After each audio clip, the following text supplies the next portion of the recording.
They let me live in the guest room of the house I helped them buy, said it was only fair since I had no one left. I cooked for them. I walked the kids to school. I never complained when they made jokes about my hearing or my old army shirts. But when I overheard my daughter-in-law calling me a liability with slippers, something inside me snapped. That night, I opened the safe and rewrote everything. The next time we were all in a room together, was for the will reading. And what they found out there left them screaming on the floor. Before we dive deeper, don't forget to subscribe and drop a comment letting us know where you're tuning in from. They called it a generous arrangement. After Carol died, Ethan and Jessica told me it only made sense for me to move in. My knees weren't what they used to be, the property taxes on the old house were rising every year, and, they said, we'd all feel better knowing you weren't alone. They made it sound like kindness.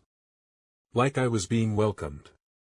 But it wasn't until the second week that Jessica stopped calling it Dad's room and started calling it the guest suite. My name is Henry Lawrence Carter. I'm 68 years old. I spent 42 years drawing up buildings that scrape the Texas skyline and tilt over Gulf beaches. In every corner of Austin and Houston, there's concrete with my name on the blueprints. My retirement plaque is somewhere in the closet, behind the suit I wore to Carol's funeral and haven't touched since. When Carol passed, the world went quiet in a way I didn't recognize. I stopped playing music in the house. Stopped making coffee in the kitchen. Some things felt too loud when you're the only one left to hear them. Ethan is my only son. Our only son. Carol used to say, he's got your eyes, but my stubbornness. She wasn't wrong. Ethan was always sharp, always ambitious. But he also learned early how to avoid hard conversations by smiling through them. He married Jessica 12 years ago. She was the daughter of a real estate broker and a retired dentist, raised on sugar-free gum and luxury brunches. In pictures, Jessica always looks perfect. Every hair in place, always holding something expensive, wine, a handbag, a child. But she has a way of speaking like everything she says is just a few degrees away from what she means. The first week I lived here, she gave me a welcome basket. It had slippers in my size, a crossword book, and a card that said, "We're so lucky to have you." The second week, she asked if I could start parking down the street so the front didn't look too crowded for guests. By the third week, I started making dinner most nights. "You like that kind of thing, right?" she asked. What I liked was seeing my grandkids. Lucy is 11 and already taller than her classmates. Reads mystery novels. Keeps a notebook with a list of suspicious adults at school. She gave me a detective badge made out of cardboard and said I was her sidekick. Owen, 8, is the quiet one. He builds things with Legos the way I used to sketch buildings, calm, careful, focused. He's got Carol's long eyelashes and my old habit of humming when he concentrates. Every morning, I made them breakfast. Every afternoon, I walked them home from school. Every weekend, I took them to the park while Jessica caught up on self-care. It wasn't the life I imagined for retirement. But it was a life. It was something. When Ethan lost his job at the startup 3 years ago, I loaned them $60,000 to float the mortgage. No paperwork, just a handshake and a smile. When they decided to expand the house, to add a third bathroom and redo the kitchen, I wrote another check. $240,000. No strings. Just family. Carol used to say, "Don't count favors. Count blessings." So I didn't. I never brought it up. I didn't need to. Until the blessings started sounding like a burden. At dinners, Ethan started talking like I wasn't there. "Jessica's right, we've got to update this place. Open concept is everything now. And maybe turn the guest room into something fun. A home gym, maybe. Or a wine cellar." I'd be sitting right there, spooning green beans onto Owen's plate, and hear them plan renovations around me like I was drywall. One night, I overheard Jessica on the phone with her sister. I'd gone to put the kettle on, but I heard her say, "He's just always there. In the kitchen. On the porch. In the hall. He's like a liability with slippers." She laughed. Her sister laughed. Ethan said nothing. That night, I poured myself a whiskey and sat alone in the garage, where they'd crammed all my boxes, the photos of Carol, my architectural drafts, the few antiques I'd kept from our first house. I stared at the file cabinet where I kept the house deed. The co-ownership agreement. The amendment Ethan had asked me to sign during the refinance last spring, just so we can lock in a better rate, Dad. I signed it. I never read it. Carol would have read every word. But I trusted my son. That was the night the house stopped feeling like a home and started feeling like a structure. And if there's one thing I know after 4 decades in construction, it's that structures can collapse. You just need to know which beam to pull. Jessica was setting the table for Friendsgiving, but it felt more like a performance than a gathering. Every fork laid with surgical precision, every plate stacked like a catalog spread. She'd been rehearsing the seating chart all week like she was planning a peace summit, not a meal. "Dad, can you just not bring up the VA again?" Ethan asked, adjusting the collar of his sweater as he passed by me. "I wasn't planning on giving a speech," I said mildly. "It's just, last year, you made Brandon really uncomfortable. You know how he is about politics." Brandon asked about the war. "Still, maybe just keep things light. Talk about Lucy's play or the weather." I bit my tongue. Brandon was Jessica's cousin, 32 years old, ran an online consulting firm for crypto startups, wore shoes with no socks in November, and once told me retirement is a mindset. He also owed Ethan $5,000 from a shared investment idea that had never materialized. But I said nothing. I was getting good at that. The night went as expected. Jessica's friends were all smiles and subtle jabs. The kind that come gift-wrapped in compliments. "You're so lucky to have a live-in babysitter," one said, sipping Chardonnay. Jessica laughed, tilting her head just enough for her earrings to shimmer. "We're blessed," she said, without looking at me. Another friend chimed in, "Does he cook too?" "My dad just watches Fox News and complains." "Dad makes a great meatloaf," Ethan offered, as if reciting my only redeemable trait. By dessert, I was invisible. Later that week, Lucy came home from school crying. "She told me Grandpa's not my real grandpa," she said through hiccuped sobs. "Who?" I asked, brushing the hair from her face. "Abby. She said that if Grandpa really loved us, he wouldn't live in the garage." Jessica heard us from the kitchen and walked in holding her phone, tapping it like she'd just received urgent instructions. "It's not the garage," she said quickly. "It's the guest suite." "I never said anything to Abby," Lucy said, still crying. "She just said it. Like everybody knows." I met Jessica's eyes across the room. She looked away. That Friday, I got an email from the bank. A mortgage alert, something about new co-signing permissions. It didn't make sense. The house had been refinanced already, and I hadn't signed anything recently. I printed it. Set it on the kitchen counter. Jessica walked by, glanced at it, and then didn't. "New rate?" I asked. She blinked. "Oh, Ethan didn't tell you?" "Tell me what?" "Oh. We're looking into pulling some equity. Just a little. Nothing big. It's my equity too." "Well," she said, placing a carefully cut piece of lemon into her water, "that's kind of why we're moving forward with the new documents. To simplify things. Clean title, less confusion for the lender." I looked at her for a long moment. "And you were going to tell me when?" Jessica smiled the way people do when they've already decided the outcome. "We're still deciding." That night, I overheard the conversation that changed everything. I'd gone out to the patio to smoke my once-a-month cigar. The window above the sink was open. I could hear the kitchen like I was standing inside it. "I'm telling you, it's time," Jessica said, her voice slicing through the quiet kitchen like a bread knife. "We need that space. The guest room is the only part of the house that still looks like a retirement brochure. It's throwing off the entire vibe." "That's my father," Ethan replied, a note of hesitation in his tone. "You can't just repurpose him." Jessica scoffed, setting down her wine glass a little too hard. "Well, then your father smells like orthopedic regret."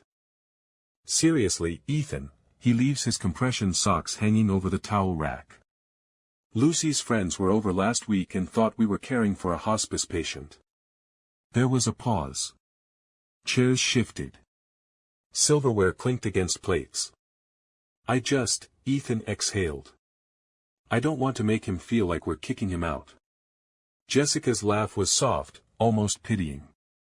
"We're not kicking him out. We're gently encouraging him to explore independence. Aging with dignity, right? That's the phrase. He can't live on his own." "He can't live here forever either," Jessica shot back. "Look, he's had a good run. We gave him 3 years of comfort, meals, heat, family. What more is he entitled to? He's my dad. And we're raising our own kids in the meantime, remember," she said, her voice sharpening.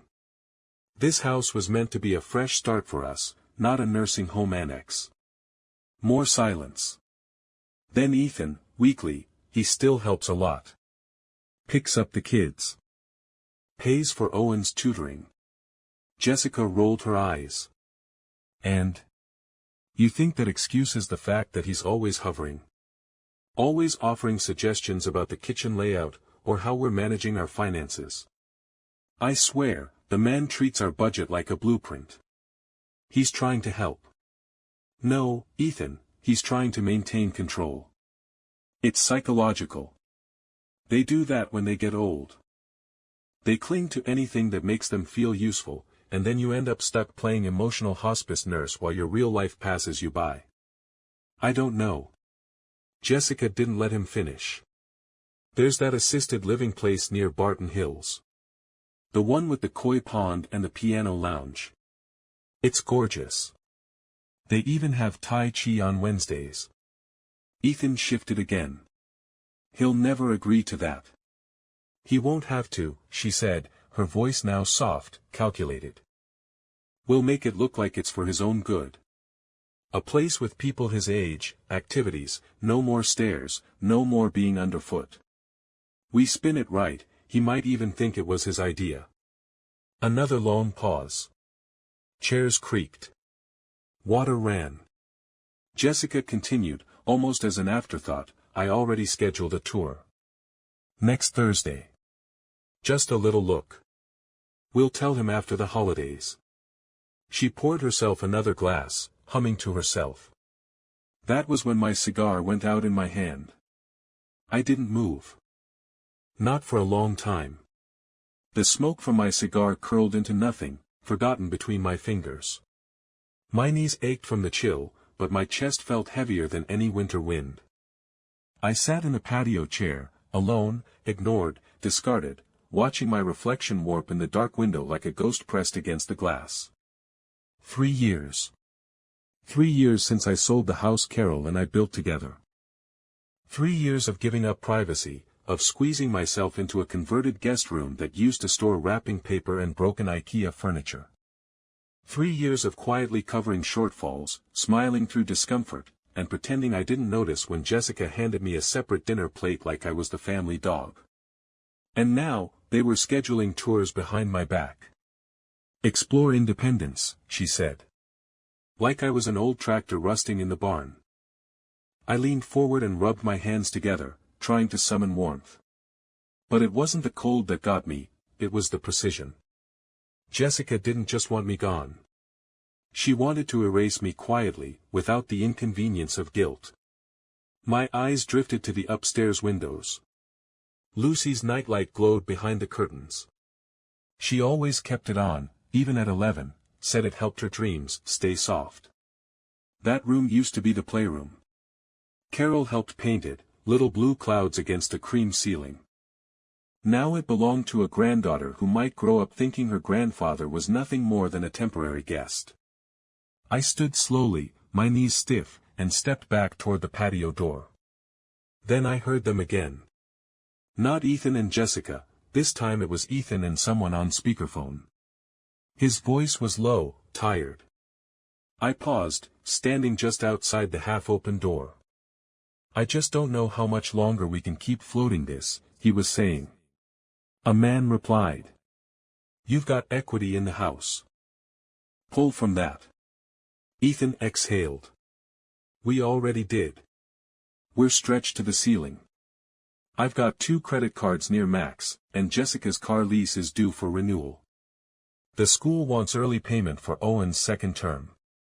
Then get your old man out. Refinance again. Put the equity toward consolidation.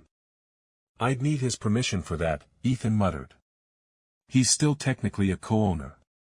The man laughed. Then technically, you've got a problem. There was a long silence. I can't just kick him out, Ethan said finally. You don't need to. You need him to want to leave. Ethan didn't answer. The line crackled. Look, you want me to keep managing your account, I need movement. This thing with your dad. It's emotional drag. Do what you have to. I'll handle it, Ethan said, barely above a whisper. The call ended. Inside the kitchen, the tap ran. Jessica's voice floated up, bright and amused. Everything good? She asked. Yeah, Ethan said. Just, getting our ducks in a row. Perfect, she replied. Because I already picked out a new rug for the wine cellar. Navy with gold trim. So much more sophisticated than beige. I closed the patio door quietly and walked back to my room, my guest room, my corner, my cell. I sat on the edge of the bed and stared at the closet door where Carol's coat still hung behind my own. The one she wore to Lucy's first Christmas pageant. The one I couldn't bear to part with. My hands were steady.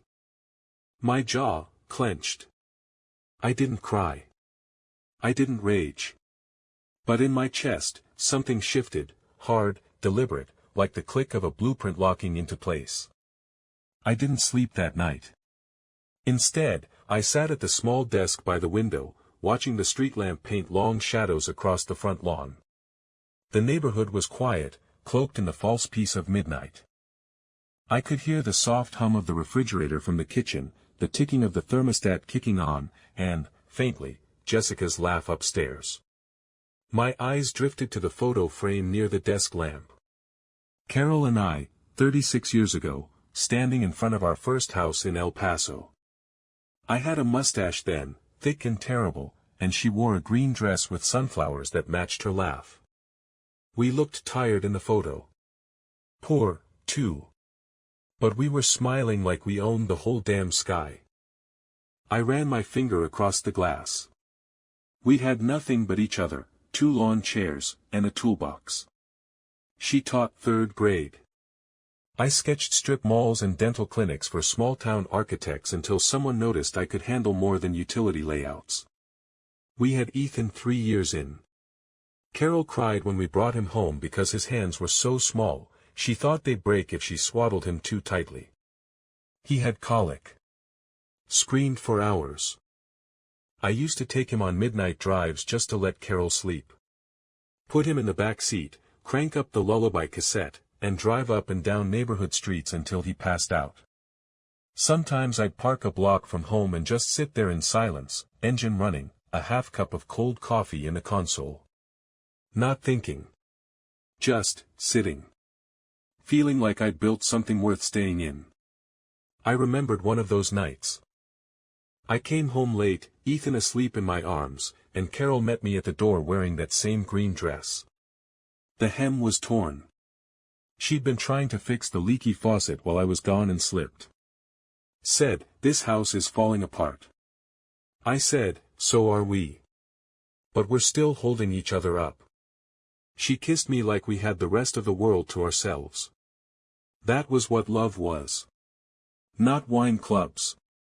Not coordinated color palettes. Just two people trying not to fall at the same time. I looked around the room I now called mine. The beige walls. The twin bed. A tiny dresser crammed with slacks and flannel shirts. The lamp with a loose switch. The framed certificate from the Texas Architects Guild that I hung on a nail because there was no shelf space left. A guest room. In a house I'd partly paid for. Attached to a family I no longer recognized. I opened the drawer of my desk and pulled out a small black planner, one of the few things I'd kept when we moved Carol's things into storage. I hadn't touched it since she passed. Inside were notes, clipped newspaper articles, a folded-up list titled, Things to Ask Henry Before I Forget. Written in Carol's handwriting. Neat, even, calm. Is the water heater electric or gas? Where do we keep the extra car title? Do I need to file anything if we open a trust? A trust. That word hummed in my ears like a tuning fork. I stood, opened the closet, and reached for the file box beneath the hanging jackets.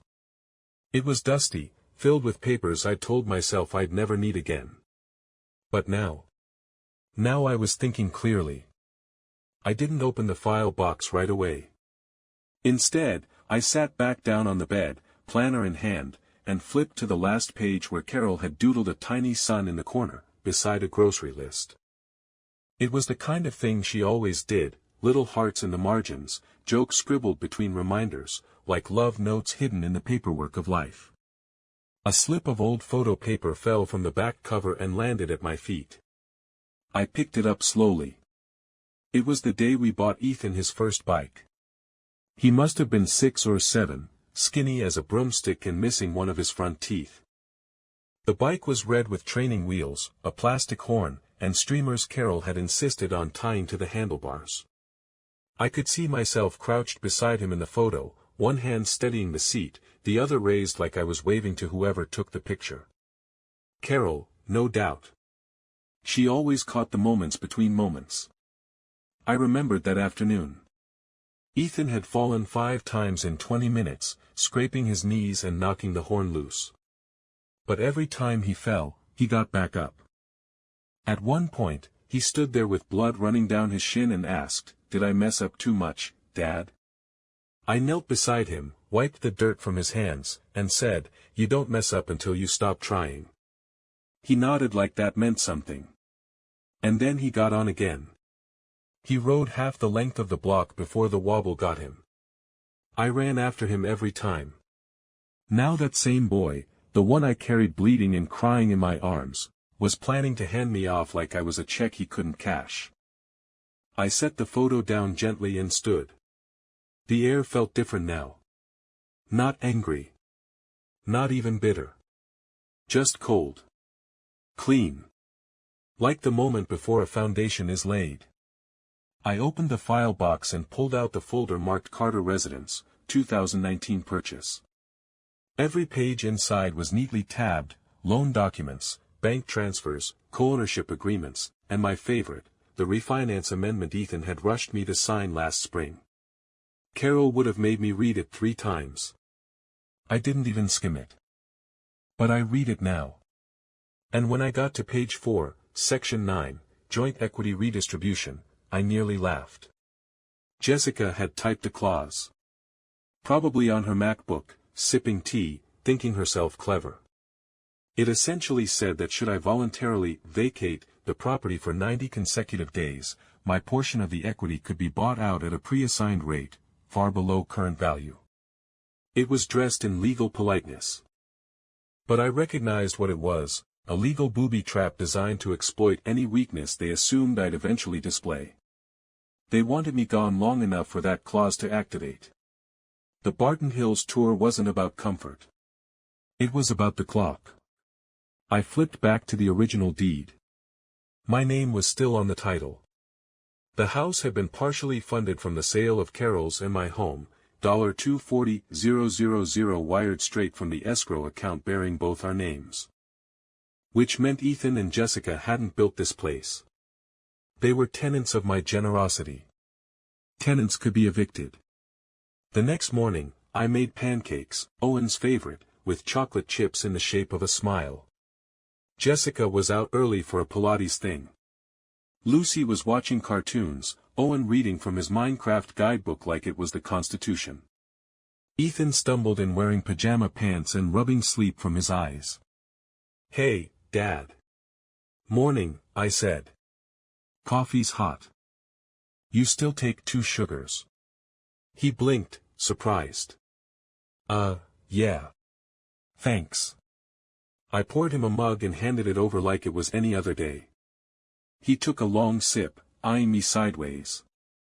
"You're up early." "Old bones. They like to start before the stiffness sets in." He chuckled. "I hear that." I watched him over the rim of my mug. "I was thinking," I said slowly, "about making some changes." He looked up. "Not big ones. Just, maybe, finding my own space again. Don't want to be underfoot forever." His face twitched just slightly. "Oh. Wow. You're thinking of moving?" "Not tomorrow. But maybe. Started wondering what's next for me, you know. The idea of having a little porch again. Somewhere quiet." Ethan nodded slowly, masking relief like it was indigestion. Sure. I mean, whatever makes you happy, Dad. No pressure, obviously." I smiled gently. "I'd need to figure out the finances. What's liquid, what's not. Been a long time since I looked at the house paperwork." Ethan's fingers tightened slightly around the mug. "Yeah. Do you still have the refinance files? Might be good to go over them again, just in case I need to adjust my name off the deed if I move." He froze, just for a blink. "Oh. Yeah, I think they're in the office somewhere. I'll dig them up." "No rush," I said. "But maybe by the weekend." He nodded, forced a smile. "Of course." I turned back to the stove, flipping the next pancake with the calm of a man who just tapped the first domino. Ethan didn't eat a bite. Jessica came home mid-morning, dressed in black leggings and a rose-gold puffer vest that probably cost more than my entire wardrobe. She tossed her keys on the granite counter and scrolled her phone while sipping something green from a glass bottle. I was wiping down the breakfast table. Quiet, casual. Calculated. "You're back early," I said without looking up. She gave a vague smile. "Class got cancelled. The instructor tweaked her ankle during lunges." "Shame," I said. "Was just thinking, if I do move out sometime soon, you and Ethan could really do something fun with the guest suite." Jessica's eyes lifted from her phone like a cat sensing motion. "Move out," she said, far too carefully. "Just considering it. Been feeling a bit in the way lately." I gave a self-deprecating chuckle. "Maybe it's time to start a new chapter." She lowered her smoothie slowly. "Well, obviously we'd want to make sure you were fully supported in whatever transition you felt was appropriate." "Of course," I said. "I'd want it to be smooth for all of us. Especially for the kids. Lucy's used to seeing me after school." Jessica's lips twitched. "She's very independent. She'll adjust." "I'm sure she will," I said, still wiping. "And with a bit more space, you two could finally have that wine cellar you always talk about." Jessica's tone slipped. "Oh my God, yes. I already have samples saved. We could take out the wall and do a walk-in rack system. Ethan says it might be tricky, but I think with the right designer." I nodded, letting her keep talking. Letting her reveal herself. And she did. Over the next 3 minutes, she forgot I was there. She talked about colors, light fixtures, shelving, flooring, her voice gaining energy with every imagined luxury. Then I cut in. "Well, we'll just need to be careful with the legal stuff. Any changes to the house might require both our signatures, since my name's still on the title. She froze. The mood dropped 6 degrees. Oh, she said. I smiled. Just something to keep in mind. Jessica didn't reply.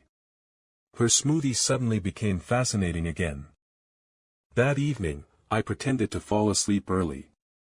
Turned off my light. Left the door cracked. Jessica waited until the kids were upstairs and the dishwasher was humming. Then I heard it, her voice in the kitchen, low and sharp. You need to speed this up, she whispered. He's sniffing around the paperwork now. Ethan grunted. He just asked about it. That doesn't mean anything. Yes, it does. You told me that title was basically meaningless, that we could get him off it once he left voluntarily. If he gets second thoughts and starts contesting anything, the whole equity distribution gets messy.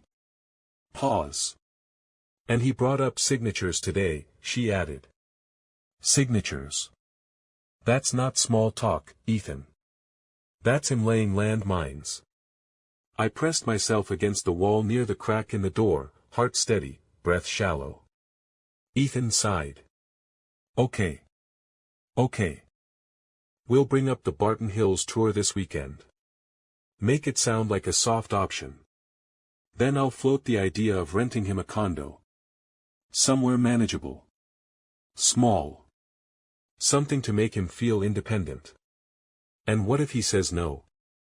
Then we make him say yes. We start pushing the safety angle. The stairs. The isolation. The risk of falling. Use the kids. Lucy was crying last week. That'll work. My jaw clenched. Jessica's tone went icy. You better handle it, Ethan. Because if he decides to fight this, if he brings up the co-investment or hires a lawyer, we'll be the ones boxed out. Ethan exhaled. I said I'll handle it. Good, she said. Because I want that wine cellar. And I'm not waiting until he dies to get it. The morning after Jessica and Ethan's conversation, I made a single call before sunrise. Wainwright, Kellerman and Trost, said the receptionist. Henry Carter, I said. I'd like to book a consultation regarding estate transition and property rights. Discretion appreciated. Yes, Mr. Carter. Our earliest availability is Friday, 9:30 a.m. I'll take it. I hung up, poured myself a second cup of coffee, and wrote the address in the back of my planner. One quiet move. No fireworks. But it was the first chess piece laid on the board. Later that morning, I picked Lucy and Owen up from school. It wasn't my turn, officially. Jessica had said she'd figure something out, because she wanted me to stay out of the sun for a few days. But the kids came running into my arms like nothing else mattered, and I figured that trumped her preferences. We walked home slowly, kicking leaves and talking nonsense. Grandpa, Lucy said, peering up at me, what's the difference between revenge and justice? I almost tripped on the sidewalk. Why? I asked carefully. She shrugged. Owen said Batman gets revenge, but I said it's justice. Because the bad guys did something wrong. Owen chimed in. But he punches people in the face. That's revenge. I smiled. Sometimes they're the same. Depends who's telling the story. Lucy squinted. If someone's mean to you but acts nice in front of others, what should you do? What brought this on? I asked. Abby said something mean about you again, she mumbled. Said you were living in our garage because your family didn't want you. Owen's head snapped around. She's a jerk. I took a deep breath. That's not true, I said calmly. Some people say things when they don't understand the whole picture. That's not your fault, and it's not mine. Lucy reached for my hand and squeezed. You don't have to leave, okay? Even if Mommy makes that weird voice when you're around. I gave her hand a gentle squeeze back. I'm not going anywhere, sweetheart, I said. Not until the story's done being told. Back home, I helped them with their homework. Lucy was building a diorama of a rainforest, and Owen was writing a story about a robot who lived alone until he discovered his heart. While they worked, I started copying files from my binder into a clean manila envelope marked WKT, Friday. Everything, deed copies, wire transfers, emails between me and Ethan during the refinance, even an old text exchange where he thanked me for saving their necks again. Every favor I never wanted credit for, now organized like evidence. Because the next time they thought about erasing me, they'd realize I was the only one who had ever held the pen. The last chance. Thursday evening, the night before my lawyer meeting, I asked Ethan if he had a minute. He was in the garage, digging through bins labeled holiday decor, while pretending not to be avoiding me. The way he moved told me he was bracing for something, though he didn't know what. Sure, Dad, he said, dusting off his hands. What's up? I leaned against the workbench. Calm. Civil, I wanted to talk. Just us. He nodded. Okay. I've been thinking about things, I began. How the house feels more crowded than it used to. How maybe I've overstayed my welcome. Ethan opened his mouth to protest, but I raised a hand. Let me finish. He swallowed and nodded. When your mother and I bought our first home, it was barely 900 square feet. But we loved it because it was ours. We built everything from the ground up, sweat, debt, duct tape. When we brought you home from the hospital, we didn't have a crib. You slept in a drawer, remember that? He laughed quietly. I think I've heard that story. You should. It mattered. I took a breath. I gave a lot to help build this house. Not just money, but time. Trust. I didn't ask for credit. I never will. But I thought, maybe, that would mean something when the hard years came. Ethan looked down, silent. I continued, softer now. I know Jessica's never been comfortable with me living here. I know you're juggling a lot. But you and I, we used to talk. We used to be on the same team. He met my eyes for the first time in weeks. Dad, it's not like that. Then tell me what it is like, son, I said. Because I'm hearing whispers. And I've seen the kind of paperwork you've been signing without mentioning. The clause in the refinance. The equity trigger. His mouth tightened. I saw it, shame flickering for a split second before pride shoved it back down. I was going to talk to you. When? I don't know. Soon. That's not good enough, I said, voice now steel beneath velvet. You want me gone. You want to cash me out and turn my corner of the house into a wine museum? Fine. Say it to my face. Don't whisper it behind my back while I make waffles for your kids. Ethan blinked, suddenly a boy again. I never wanted to hurt you. You already did. Silence hung between us. I gave him one more look, long, level. This was your chance, Ethan. To talk to me like a man. Like a son. I pushed off the bench and walked past him toward the door. I hope you remember this moment. Because tomorrow, I talk to someone who actually listens. The waiting room smelled like lemon wood polish and old ambition. Framed photos of corporate smiles lined the walls, partners at fundraisers, courtroom victories, holiday galas with firm logo ornaments. I sat on a brown leather bench that hissed when I shifted, manila folder on my lap, coat folded neatly beside me. A young man in a crisp blazer came to the door. Mr. Carter. I stood. This way, sir. He led me down a quiet hallway, where carpet swallowed our footsteps and the walls muffled the sound of wealth negotiating itself. At the end, behind a frosted glass door, sat Entrost. She wore gray, not a shade of compromise, but something like fog wrapped around iron. Her hair was tight in a twist, her face pleasant without being soft. She rose and shook my hand. "Mr. Carter," she said, motioning to the leather chair across her desk. "Please." I sat. "Thank you for seeing me on short notice." She opened a notebook with deliberate grace. "My assistant mentioned this concerns a trust revision and some property concerns." "It does," I said, placing the folder between us. "And I want to be clear, I'm not here to destroy anyone. I'm here to protect what's mine. What was my wife's. What I gave in good faith." She nodded once. "Tell me everything." And I did. I told her about Carol. About how she planned this retirement dream with me, family under one roof, grandkids on the porch, peace in the years where peace finally mattered. I told her how I'd sold our home for less than it was worth just to get quick liquidity when Ethan needed to secure the down payment. How I never asked for my name on anything except the title, just in case. How I'd paid off Ethan's car loan when he got laid off, covered Lucy's school trip when Jessica's bonus hadn't posted, and how I'd made myself smaller, quieter, more convenient, so I wouldn't feel like a burden in a home I partly built. Then I told her what I'd overheard. Every word of it. Not just the logistics, but the tone, the casual cruelty, the entitlement, the mockery in Jessica's voice.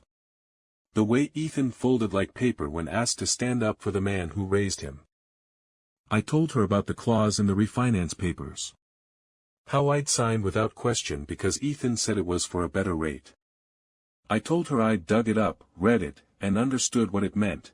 They were building a trap around me, brick by brick, smile by smile. I didn't cry. But when I spoke about Lucy, about her hand in mine, whispering, "You don't have to leave," my voice cracked, just once. And didn't write for a moment. She let the silence settle. Then she leaned forward. "What would you like to do, Mr. Carter?" I opened the folder and slid it across the desk. "I want a living trust. Revocable, for now. I want to move my assets into it, including my share of the house. I want control until I'm in the ground." She nodded. "And beneficiaries?" "My grandchildren. Not my son. Not his wife. Just the kids. Their education, their stability, their future." "Understood. And I want to start the process of initiating an internal equity audit.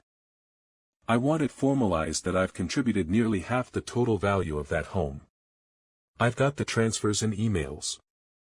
I want it recorded." And opened a new folder and wrote something down. "We can do that. And," I said, voice steel now, "I want to ensure that if they attempt to forcibly remove me, or coerce me into moving, they trigger a breach of agreement. I don't want them rewarded for getting rid of me. I want that protected." She smiled, not cold, not warm. Just professional. "We're good at protections, Mr. Carter." I nodded. "One more thing." "Yes." "When all this is done," I said, standing slowly, "I want a letter delivered. Not angry. Not threatening. Just, factual. Clean. I want them to know they lost the man who held everything up, not because of some legal clause, but because they treated him like luggage." She rose as well. "Give me 1 week," she said. "And I'll give you back your house. And your power." As I walked out into the bright Friday morning, a strange peace settled in my chest. Not vengeance. Not yet. Just the calm of knowing I wasn't trapped anymore. For the first time in months, the air didn't feel so heavy. They had played chess with a man who'd built cities. Now it was my move. When I stepped back into the house, the warmth felt different. It wasn't just temperature. It was the knowledge that I'd stopped waiting for permission. That I'd finally taken a step out of the emotional cellar they'd quietly buried me in. Jessica was in the living room, flipping through fabric swatches. "Morning," I said, setting down my coat. She looked up, surprised, then forced a smile. "Oh, hey. Out early? Just had a few things to handle downtown." She blinked, waiting for an explanation I had no intention of offering. That so? I nodded. Thought I'd grab some bagels too. I held up a paper bag. Your favorite, sesame. Toasted. She took them with hesitation. Thanks. I guess. You're welcome, I said evenly. She eyed me for a second longer than necessary. I could see the wheels turning.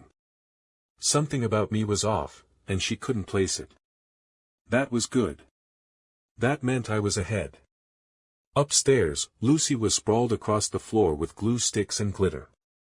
A school project, something involving paper volcanoes and too many pipe cleaners. Owen was in the hallway, fitting two Lego buildings together like he was designing a miniature fortress. Grandpa. Lucy called, not even looking up. Can you help me figure out how lava works? In real life or school life?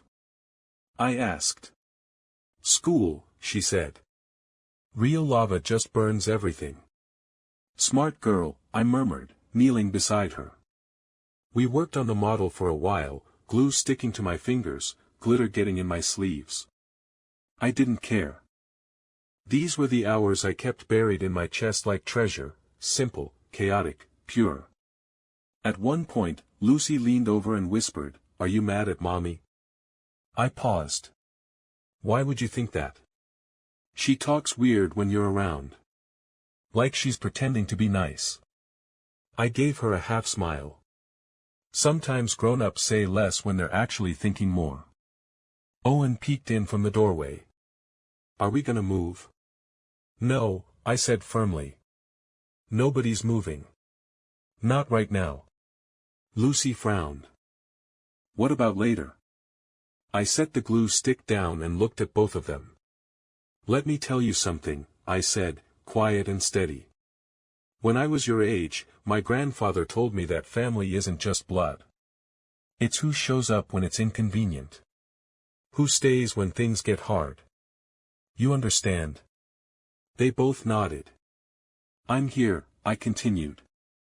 And I'm not going anywhere unless I choose to. And if anyone ever tells you otherwise, you tell them to come talk to me. Lucy beamed. Okay. Owen went back to his Lego city like nothing had happened. But I saw the way his shoulders relaxed. They didn't need to know what I'd done. Just that I was still standing, and stronger than ever. It arrived on Monday. A white envelope, hand-delivered by a neutral courier, addressed jointly to Ethan and Jessica Carter. No return name. Just the embossed mark of Wainwright, Kellerman and Trost in small silver letters near the flap. I watched from the kitchen as Ethan opened it by the sink, using a butter knife. He read silently. Then again, slower. Jessica came in mid-scroll on her phone, paused, and looked up. What's that? Ethan didn't answer immediately. He turned pale first. Then flushed red. Ethan? Jessica asked. He handed it over without a word. She scanned it quickly, mouth working silently like she couldn't form full words. By the end, her hand was trembling. What is this? She asked, voice shrill. He's moving his equity into a trust. Ethan sat down, hard. She kept reading aloud in disbelief. Effective immediately, Henry L. Carter will be transferring all titled real property assets under his name, including his co-ownership in the primary residence, into a private revocable trust, managed under his sole discretion as trustee. What the hell does that mean? It means, Ethan muttered, he just boxed us out. Jessica looked at me across the room. I was buttering toast. Calm. Methodical. Unbothered. I gave her a pleasant nod. Morning. Want one? She didn't respond. Ethan rubbed his face. He's locking us out of equity control. But how? We've already set the buyout trigger clause. He signed it. Yeah, he did, I said, setting the knife down gently. But your trigger clause only works if I vacate voluntarily. That's the magic word, voluntarily. So unless you've got a moving truck and chloroform, I think I'll keep making waffles. Jessica's eyes darted. This isn't over. I agree, I said, sipping my coffee. It's just beginning. That week, something changed in the house. Jessica no longer entered a room without checking to see if I was already in it. Her voice got tighter, her sentences shorter. Ethan kept pretending nothing had happened, but his stress told on him. The man who once breezed into rooms with confident shoulders now walked like he was avoiding tripwires. Even the air felt different, like I'd turned the thermostat down, but only for them. And me? I carried on exactly as before. Made breakfast. Took Owen to the park. Helped Lucy finish her volcano. But I added small touches now, reminders. One evening, I took out Carol's old sewing kit and left it open on the coffee table. A photo of her was tucked beside it, smiling over her shoulder in the garden we used to keep.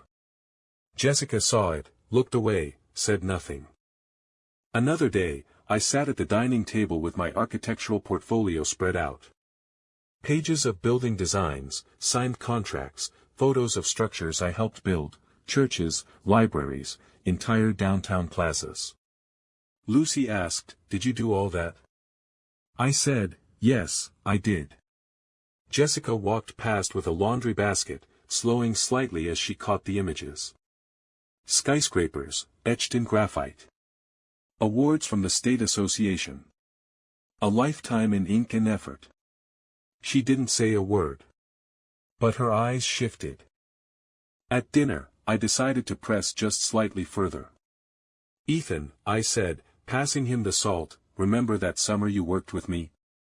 The drafting internship? The municipal complex?" He hesitated. "Yeah. I remember. You said you wanted to be an architect back then." He gave a half laugh. "Didn't have the talent. You made it look easy." "No," I said, voice quiet. "You made it look impatient." Jessica stiffened. "But you were young," I added, smoothing the edge. "You thought shortcuts were cleverness.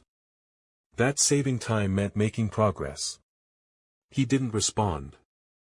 I looked at him for a long moment.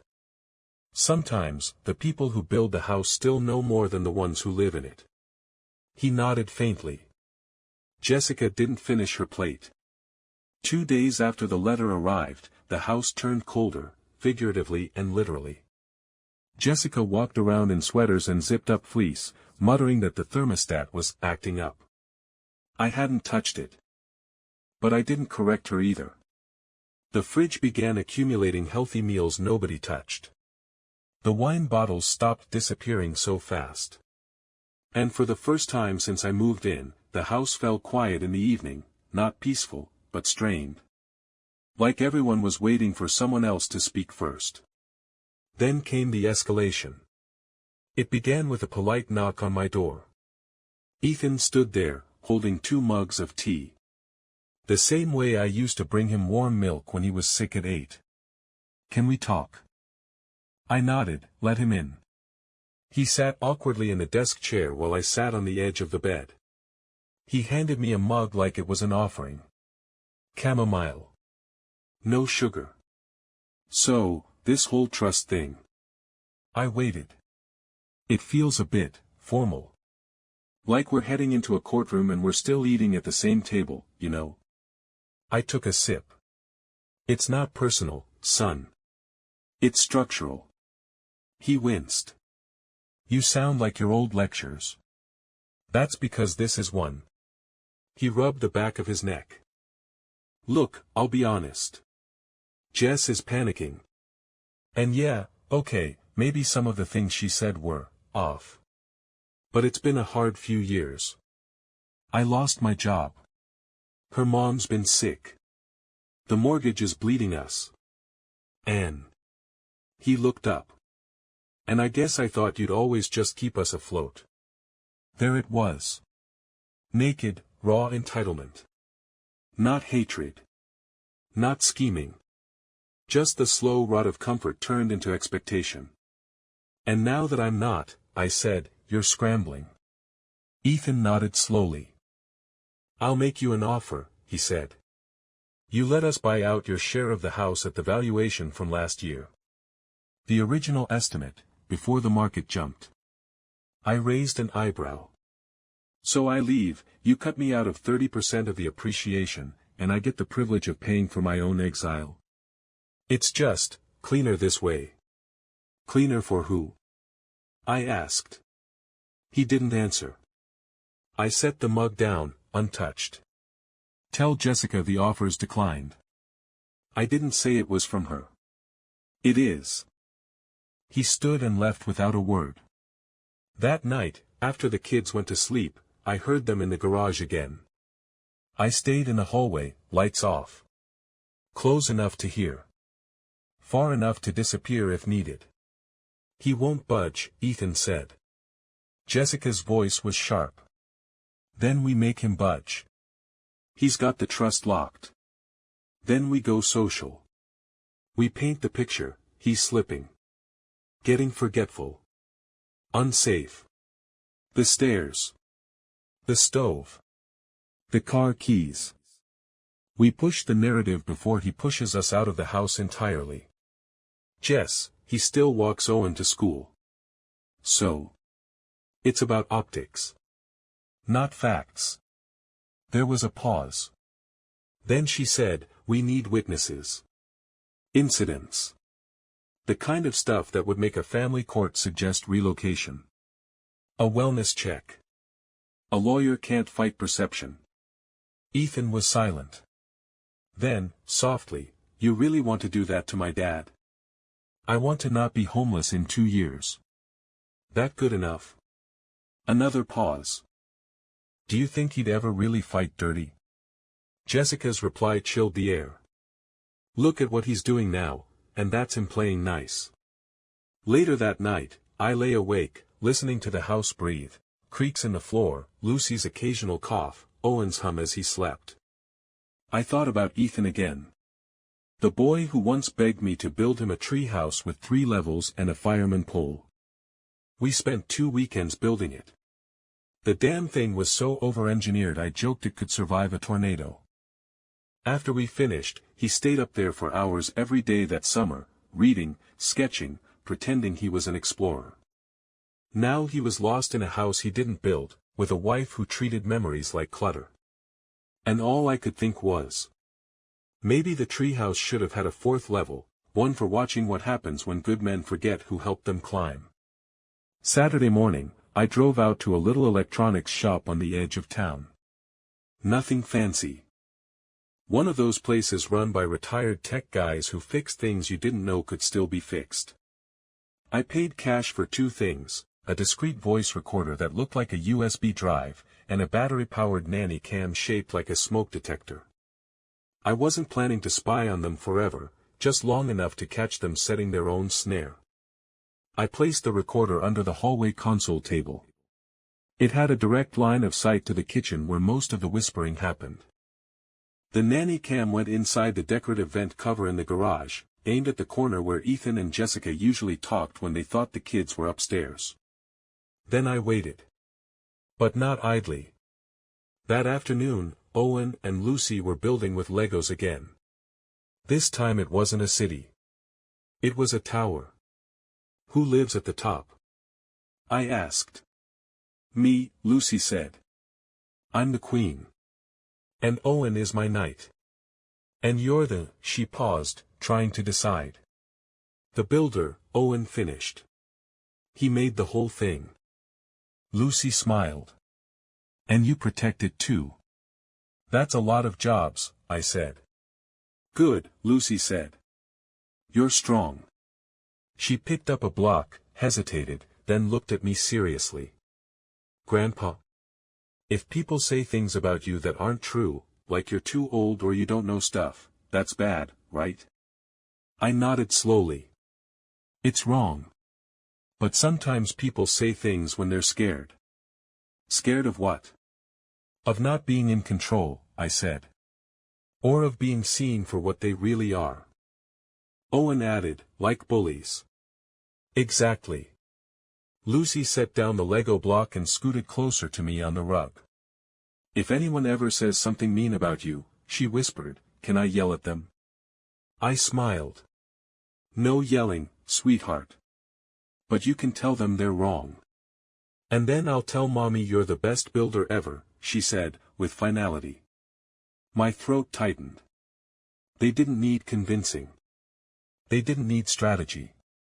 They saw me, still. That night, I left a single printed page on the kitchen counter. It wasn't obvious.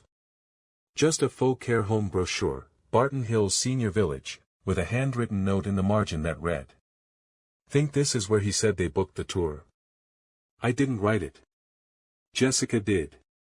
I copied it from one of her discarded lists I'd found in the recycling bin weeks ago. Exact pen. Exact slant. Exact phrasing. I left it beside the toaster. By noon, I'd heard Jessica on the phone in the garage. I don't know how he got that note, but he's baiting us, Ethan. I swear to God, he's testing to see if we'll admit it. I smiled quietly and kept making tea. Sunday afternoon. The kids were out with a sitter. Jessica said they deserved a treat, but I knew she just wanted them out of the house. Ethan paced the hallway like a man trying to burn off regret. Jessica was in the kitchen, whispering furiously into her phone, gesturing toward the fake care home brochure I'd left out days earlier. And I was in the garage. I'd left the door cracked open just enough to let the audio slip through. I had my phone recording the feed from the nanny cam. I wore my architect's calm like a second skin. They didn't disappoint. I'm telling you, Ethan, this is our last chance, Jessica hissed. He's tightening the screws. If we don't move fast, we're going to lose the house entirely. Then what do you want me to do? Ethan said. Drag him out of his room with a suitcase. No. But maybe we accelerate the timeline. Drop a hint to Lucy. Let her say she's worried. Bring up the stove, the forgetfulness. If we plant it now, it'll sound like it's coming from the family, not us. Jess, that's manipulative. She spun. So it is boxing us out of a 6-figure equity share. She paused, voice lowering. Think about it, Ethan. If he falls. If he forgets the stove. If he wanders off with Owen again like last month. He didn't wander, Ethan snapped. He took him to the park. Jessica stepped in closer. We just need one incident, she said. Then we go to the family court and say, we're concerned for his safety. The judge sees an old man with mobility issues, 2 concerned parents, and a gorgeous facility lined up. What do you think happens next? She tapped the brochure. Control shifts. Permanently. There was silence. Ethan's voice came quieter this time. And if he fights back? She didn't hesitate. Then he dies in a studio apartment alone. Is that better? I waited a few hours. Just enough time to let them stew. Then, after dinner, after Lucy showed me a crayon drawing of me, her, and a volcano that said, boom, across the sky, I asked them both to join me in the living room. Just a quick chat, I said lightly. They sat, suspicious but composed. I placed a small speaker on the table between us. Then I pressed play. Jessica's voice filled the room immediately. If we don't move fast, we're going to lose the house entirely. Ethan's response. Then Jessica again. The full exchange. Word for word. At first, Jessica went pale. Then red. Her hands clenched around her knees. Ethan didn't move at all, he stared at the speaker like it had pulled his bones out. I said nothing. Just let it play. When it ended, the room was quiet. I folded my hands. You wanted one incident, I said. Now you have one. Jessica opened her mouth, closed it again. You recorded us, she finally spat. I protected myself, I said. From two people planning an elderly abuse fraud case against a man who pays your bills and tucks in your kids. Ethan whispered, Dad. I raised a hand. I'm not pressing charges. Yet. But I've shared this file with my attorney and 3 other copies are with people I trust. You try anything, and this conversation becomes public. With names. I leaned back. And I'll make sure your kids hear it when they're old enough to understand. Jessica stood. This is blackmail. This, I said calmly, is leverage. The kind you tried to use against me. Only difference is, mine works. Jessica stormed out of the room, muttering something about lawyers and insanity. The door to their bedroom slammed, followed by the unmistakable click of a lock. Fine. Let her hide behind panels and pillows. Ethan stayed frozen on the couch. Still. Small. Like he was 8 again, caught sneaking a beer from the fridge during a summer barbecue. I didn't mean for it to go this far, he said finally, voice barely above a whisper. I didn't respond. I was scared, he went on. We were drowning. Jess was pushing. The mortgage, the cards, her mom's treatments, the school, it just kept piling up. And I thought if we could just buy out your share, refinance again, maybe we'd finally breathe. And you thought lying to me, cornering me, was breathing? He looked up, eyes rimmed red. I didn't want to hurt you. But you did.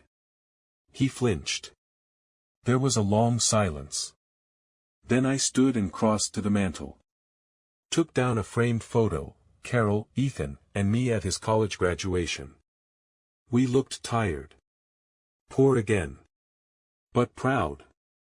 Ethan's hand was on my shoulder like he still trusted it. You remember what you told me that day? I asked. He didn't speak. You said, I wouldn't be here without you, Dad. And I believed you. I meant it. Then what changed? He opened his mouth, but the words didn't come. You forgot where you came from, I said. And worse, you let someone else decide what I was worth. Ethan put his face in his hands. I could see his shoulders shaking. I can't fix this, he whispered. No, I agreed. You can't. But you can start making it right. How? By facing it. Not hiding. Not blaming. Start by telling your children what you were about to do. He looked up, horrified. I can't, Lucy wouldn't understand. She will one day, I said. And if you lie now, that understanding will be worse. He nodded slowly. A long, pained breath escaped him. I miss her, he said. Mom. She would have stopped me. No, I said quietly. She wouldn't have had to. You'd never have tried. Tears welled in his eyes. I'm sorry. I know. I placed the photo back on the mantel. Then turned toward the stairs. You've got a long road back, son. Whether you walk it or not, that's on you. I left him there, knees buckled, guilt pouring out of him like water from a cracked vase. The next morning, the kitchen was silent. Jessica sat alone at the island, still in her robe, her hair fraying at the edges like she hadn't slept. A cold cup of coffee steamed faintly beside her. She didn't look up as I entered. She didn't need to. I poured myself a glass of orange juice, stirred the eggs, and moved around her like a man in his own kitchen, because I was. She was the guest now, and she knew it. I'll sign whatever you want, she said suddenly, eyes fixed on the counter. I didn't respond. I'll write a statement. That we were discussing relocation. That we were acting in stress. That I said things I didn't mean. I set down the pan. Because you're sorry? She looked up. No. Because I lost. Honesty. Finally. Her face was different today. Not smug. Not defensive. Just, hollow. Do you know, she said slowly, how humiliating it is to lose to someone who never raises his voice. I said nothing. She stood, wrapped her robe tighter.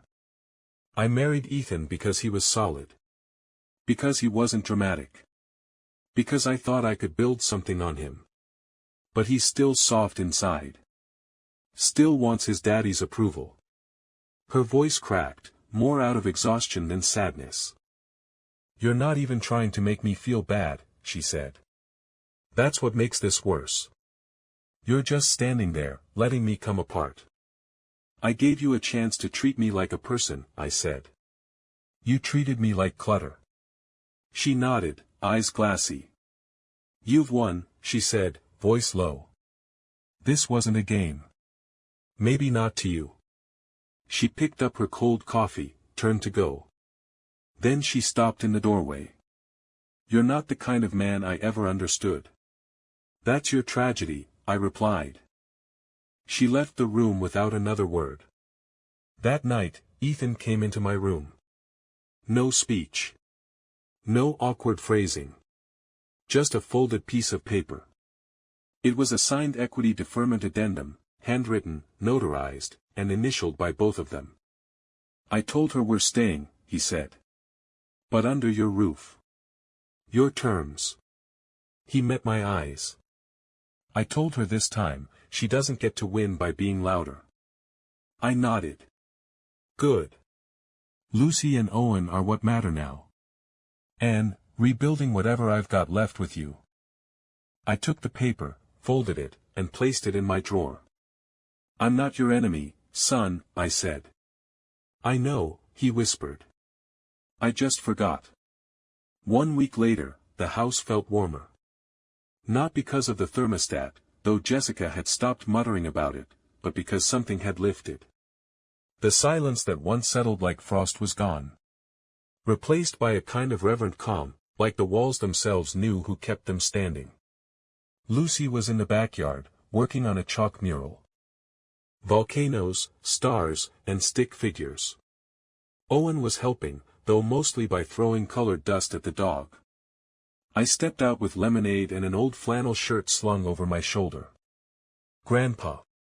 Lucy yelled. Come see. I walked over slowly, joint stiff but heart easy. She pointed to the largest chalk drawing in the center. It was a tall figure in front of a crooked house, one arm shielding two small kids, the other holding a massive wrench. That's you, she said. Owen added, you fixed everything. I crouched beside them, my knees complaining the whole way. You really think so? I asked, smiling. Lucy nodded. You're like a builder. But of people too.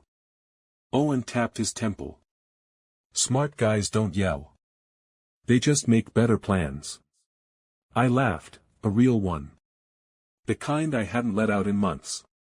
Behind us, Ethan stepped onto the patio.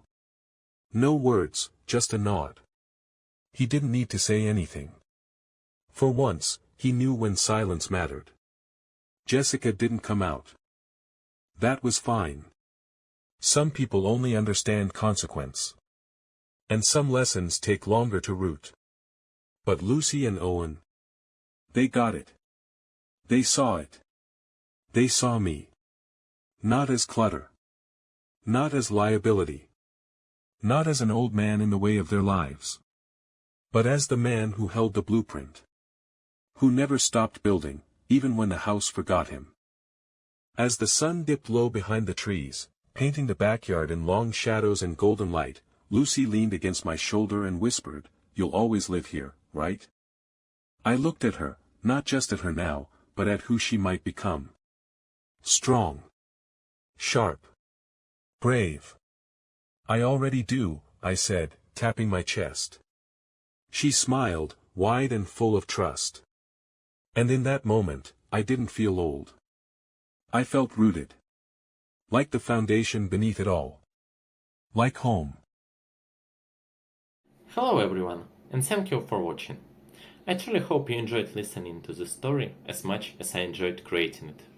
If you did, Please consider liking the video and subscribing to the channel to help support the creation of more stories like this. Have a great day or evening.